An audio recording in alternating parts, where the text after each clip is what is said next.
नमस्कार दोस्तों, स्वागत है आप सभी का आपके अपने YouTube चैनल फोकस हेयर में।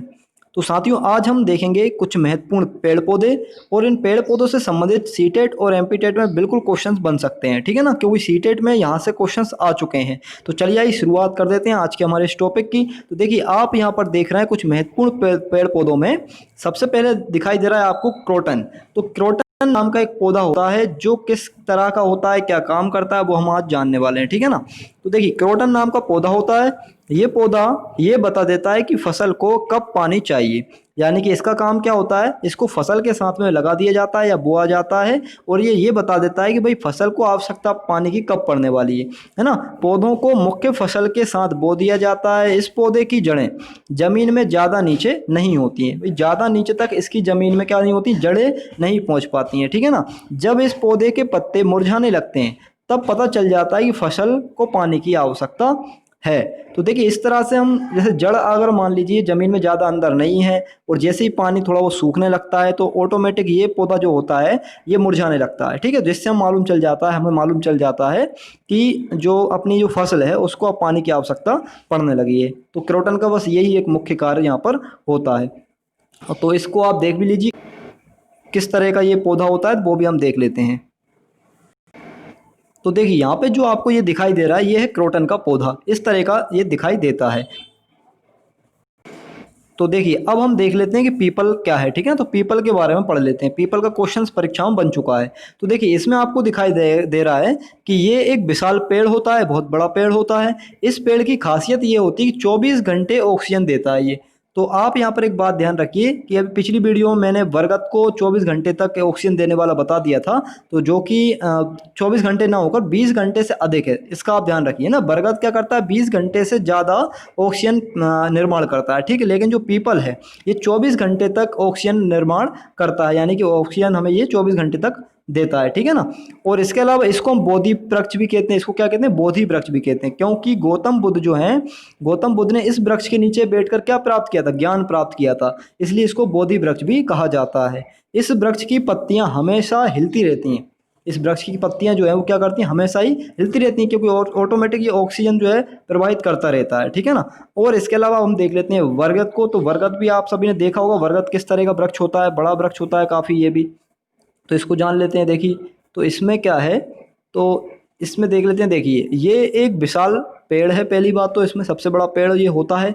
इसके छत्र का फैलाव बहुत ज़्यादा होता है, यानी इसका जो छत्र होता है, यानी ऊपर जो इसकी जो शाखाएं होती हैं या जो पत्तियां फूल जो होते हैं, यानी जो पत्ते होते हैं वो काफ़ी ज़्यादा फैले हुए होते हैं इसके। ठीक है ना। तो काफ़ी ज़्यादा छत्र इसका फैला हुआ होता है। इसके छत्र को सहारा देने के लिए इसकी शाखाओं से जड़ें निकलती हैं।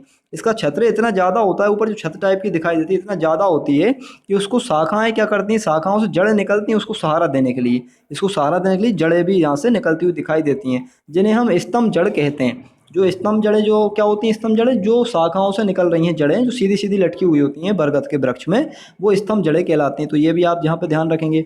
इसके बाद देखिए, अगला पॉइंट इसमें है कि इस पेड़ में जमीन के भीतर भी जड़ें होती हैं। ठीक है, ये तो नॉर्मल है, भाई नीचे भी जड़ें होंगी। ठीक है ना। बाकी खास इसमें क्या है कि ऊपर से स्तंभ जड़ें लटकी हुई दिखाई देती हैं। ठीक है यहाँ पे। और ये 20 घंटे से अधिक क्या करता है, ऑक्सीजन देता है। तो ये पॉइंट भी आप ध्यान रखिए, 20 घंटे से अधिक ये ऑक्सीजन देता है। ठीक है ना। तो चलिए आइए देखिए, इसके बाद देख लेते हैं आगे वाला कौन सा वृक्ष है, उसको हम देख लेते हैं। तो देखिए, इसके बाद है केला। तो केला का भी पौधा आपने देखा होगा सभी ने। तो देखिए, केला पेड़ नहीं होता, क्या होता है, ये शाख होती है। ठीक है ना। देखने में तो बड़ा लगता है लेकिन ये शाख होती है, क्योंकि इसका तना जो होता है वो होता है हरा और कमजोर होता है। ठीक है, हरा होता है और कमजोर होता है। केले के फल एवं फूल दोनों खाए जाते हैं, ये आप ध्यान रखिए भाई। केले के क्या करते हैं, फल भी खाते हैं और फूल भी खाते हैं। तो ये भी पूछ लिए जाते हैं, ऐसे नॉर्मल छोटे छोटे पॉइंट का भी ऐसे आ रहते हैं जो परीक्षा में पूछ लिए जा सकते हैं। ठीक है ना, कि भाई केले का कौन सा भाग हम खाते हैं, तो हम बता देंगे आप उसका फल खाते हैं, फूल खाते हैं, ये सब खाने की चीज़ें होती हैं। इसके बाद अब हम देख लेते हैं निफेंथिस पौधा, यानी घटपर्णी पौधा क्या है। तो घटपर्णी भी आपने नाम सुना होगा। ठीक है, घटपर्णी निफेंथिस ये एक कीट भक्षी पौधा होता है, यानी कीड़े मकोड़ों को खाने वाला ये पौधा होता है, कीट भक्षी। ठीक है, ये कीड़े मकोड़ों के अलावा मेंढकों, चूहों एवं छोटे जीवों को भी खा जाता है। तो ये क्या करता है भाई, छोटे जीव जंतुओं को भी खा जाता है। ठीक है ना, ये कीट भक्षी पौधा होता है एक, आपने देखा होगा इस तरह से घड़े के जैसा दिखाई देता है, इस तरह से घड़े जैसा होता है। ठीक है, इस पे एक ढक्कन होता है पत्ती का, इसके अंदर एक गोल जगह होती है जिसमें थोड़ा आकर्षित पदार्थ लगे होते हैं। जब कोई जीव या कीड़े मकोड़े यहाँ पर आके बैठते हैं तो वो अंदर गिर जाते हैं।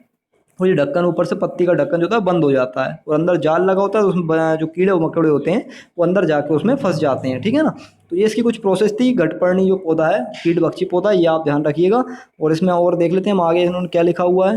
देखिए आगे इसमें लिखा है कि इसमें प्रकाश संश्लेषण भी होता है। तो जो घटपर्णी पौधा होता है, यानी कि अपना जो घटपर्णी पौधा निफेंथिस, ये प्रकाश संश्लेषण भी करता है और नाइट्रोजन प्राप्त करने के लिए कीड़े मकोड़ों को खाता है। तो जो कीड़े मकोड़े जीव जंतु छोटे छोटे, इनको ये खा रहा है फंसा कर। क्यों खा रहा है? क्योंकि इसे नाइट्रोजन चाहिए होती है। ठीक है ना।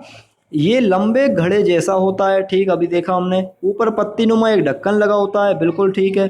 इसमें से खास खुशबू भी निकलती, खुशबू मतलब एक आकर्षित सुगंध निकलती। ठीक है ना, जिससे कीड़े मकोड़े इसकी ओर आकर्षित होते हैं और इसमें फिर घड़े पे जैसे जाके बैठते हैं तो अंदर फंस जाते हैं। ठीक है ना, और इनका शिकार हो जाता है। अब यहाँ पे एक इम्पोर्टेंट पॉइंट ये है कि भाई पाए जाते हैं। ठीक है ना, क्वेश्चन पूछ लिया जाता है कि घटपर्णी पौधा मुख्य रूप से कहाँ पाया जाता है। तो एक तो मेघालय में, भारत के मेघालय में पाया जाता है, ऑस्ट्रेलिया में पाया जाता है, इसके बाद इंडोनेशिया में भी पाया जाता है। तो ये आप यहाँ पे थोड़ा ध्यान रखेंगे। ठीक है, तो ये इम्पोर्टेंट था। इसके बाद चलिए आगे देख लेते हैं। जो अगला पौधा है यानी अगला वृक्ष है वो क्या है। अगला है रेगिस्तानी ओक।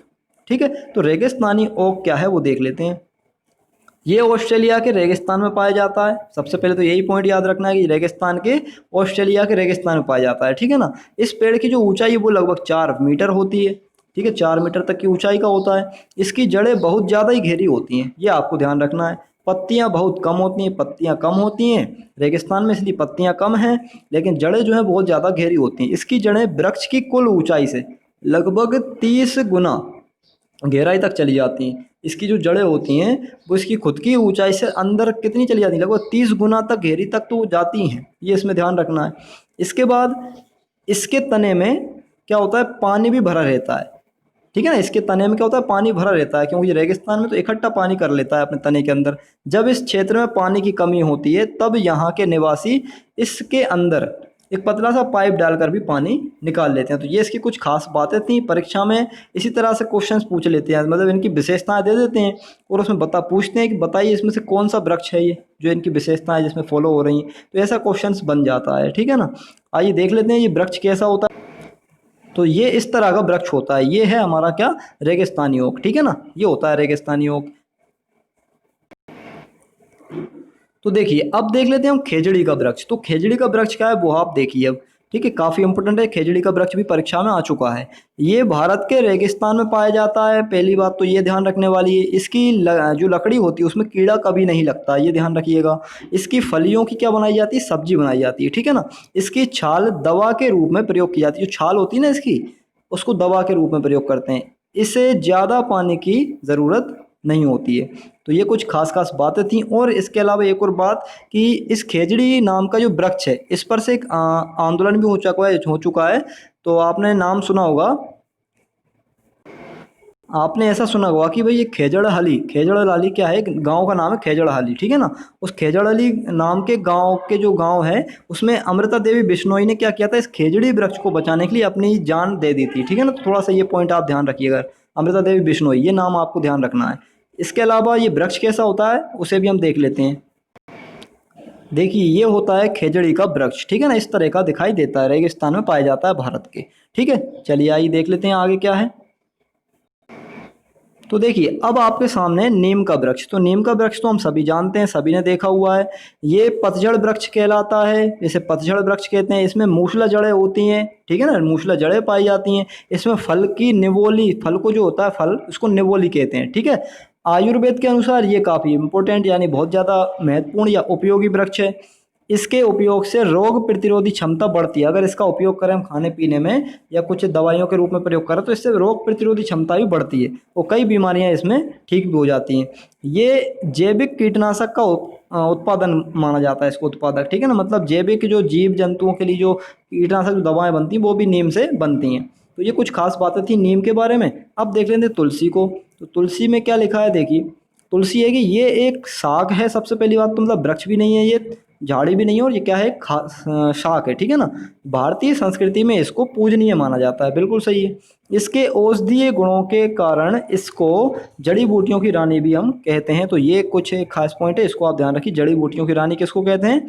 तुलसी को कहते हैं, ठीक है। और लगभग ये ध्यान रखिए आप 24 घंटे तक, यानी 23 घंटे से ज़्यादा, तो मतलब ये क्या करती है 24 घंटे मान लीजिए आप, 24 घंटे तक ये भी वृक्ष जो होता है, यानी जो ये शाख है तुलसी, ये भी 24 घंटे तक ऑक्सीजन का निर्माण करती है, ठीक है। तो ये भी आप यहाँ पे ध्यान रखिएगा, ठीक है। चलिए ठीक। अब दोस्तों, तो अगर आपको ये वीडियो पसंद आया हो तो आप लाइक शेयर सब्सक्राइब जरूर करें, और इसके बाद का टॉपिक हम नेक्स्ट वीडियो में देखेंगे। बहुत बहुत धन्यवाद आप सभी का।